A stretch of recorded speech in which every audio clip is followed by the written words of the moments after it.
Help. Everything feels urgent. That's how marketers and hoteliers are feeling these days. Everything feels urgent. And it is that time of year when hoteliers have budget on the brain and marketing and sales plans have deadlines, and there's pressure on Black Friday campaigns, Q4 performance to close out the year, and that to-do list never ends. But today's video is about helping to reduce the everything feels urgent moments and focus on the one priority item that will have the most significant impact. And my name is 𝘃𝗶𝗹𝗶. Thank you for watching this video. I have a hotel marketing services business called Malfair Marketing, and I've been doing this for 15 years with independent hotels, growing their direct bookings, their overall revenue with different marketing solutions. So today's video, again, as I said, is about looking at the priority. And this video is really inspired by a conversation that I had with a hotel GM. And they said, Christine, by 9 a.m., I have handled a last minute rate change. I've signed off on our Black Friday email campaign. I've replied to 10 vendors who are in my inbox telling me that their AI-powered tech is going to change my life and my hotel.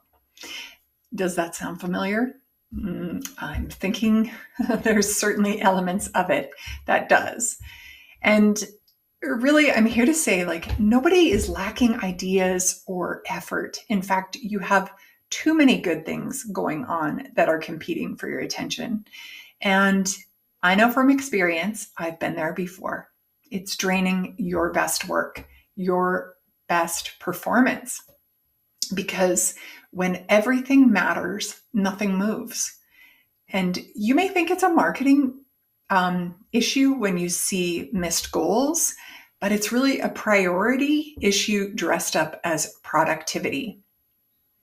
So most hoteliers do fall into this trap. So you care about your guests, your team, and your revenue, and you put a lot of energy into ensuring that, all the balls are in the air, that you are juggling a lot of things. But over the course of a day, decision fatigue and distraction set in because, that's pretty normal, actually.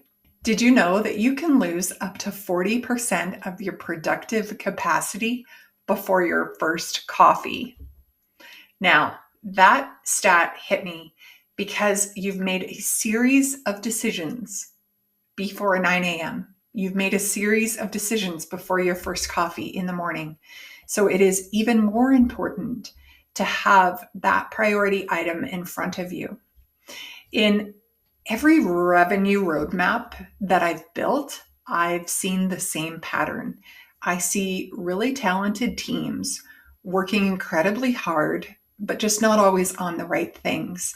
And they've started 5 different projects and they haven't finished one.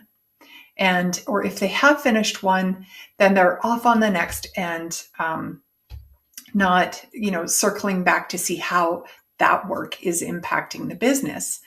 Campaigns become one-off activities.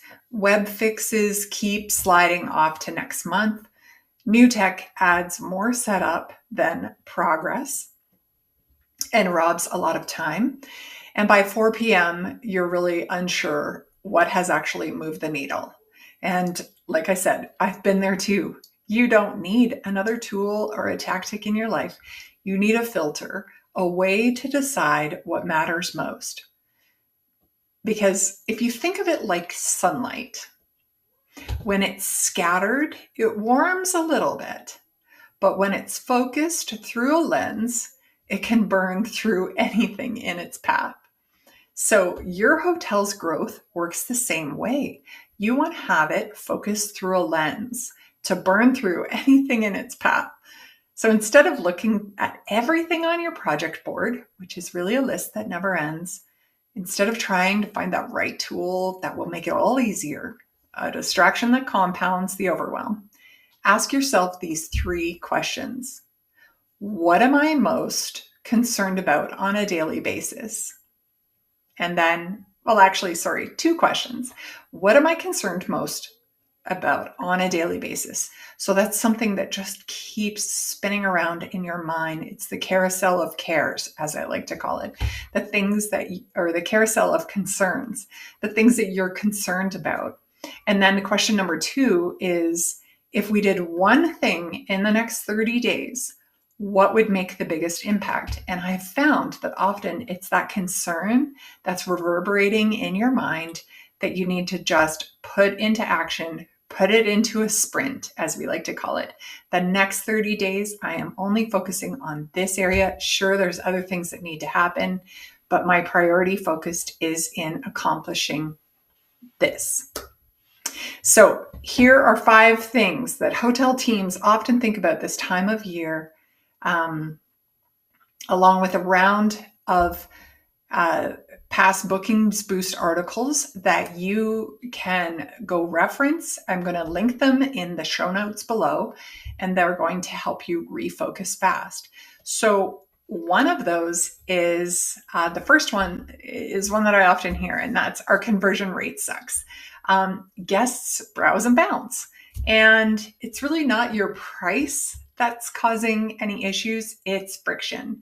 So there are a few targeted fixes that can stop leaks and lift conversions quickly. So if that's your priority, to fix a leaky website, you can connect with the show notes below and read that Bookings Boost article. Okay. Concern number 2 might be, how are we going to show up in AI search? Maybe that's something you're thinking about. Maybe you're just wondering, how do I get off the starting line?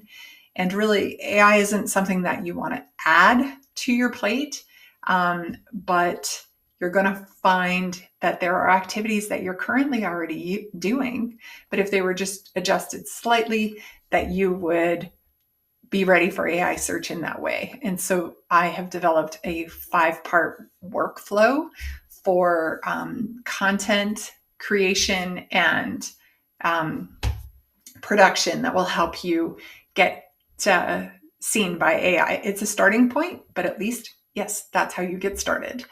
All right. Number 3, I hope our Black Friday campaigns perform. Now, we all know that one email isn't going to carry a quarter, but when we think about all the hype over Black Friday, we often inflate our expectations, but we still do whatever was done last year.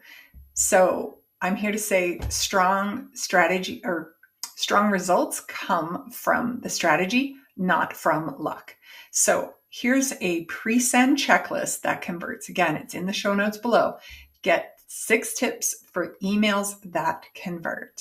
Okay, number 4, if you're concerned about, we need more bookings, but our budget is tight, there are 3 ways to increase your revenue. In fact, there's only 3 ways.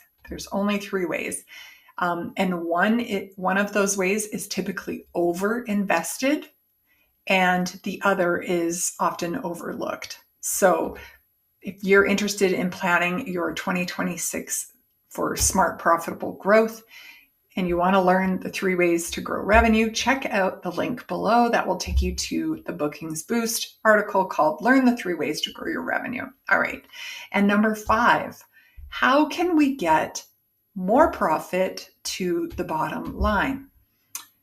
Well, revenue doesn't equal profit. And when we think about that, we think about where, if we're getting a great revenue, where is it not getting to the bottom line? It is often in acquisition costs.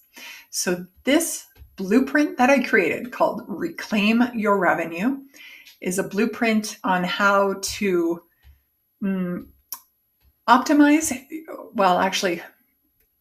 take steps to improve your margin, and shows you areas where you may not have realized that it was leaking out. So this is called Reclaim Your Revenue Blueprint. You can grab it below. It also includes a special tool I created called the Cash Calculator. And I hope that those 5 resources, you'll go connect with 1 or 2 or all of them, because Here's your next move. You want to close out all the open tabs on your browser. You want to tuck the to-do list away because it's time to simplify. Focus on one high leverage activity and watch your growth and your momentum compound. Really lean into those 30-day sprints, those things that you need to have a heads down approach to and get those things accomplished. So my question to you is, what's one area of focus for you this week? And if you need help prioritizing your biggest needle moving activities, I'd be happy to help. No sales talk, just a helpful conversation. And you can find that at malfairmarketing.com and book a call with me. Thanks for watching this video. Have a great day.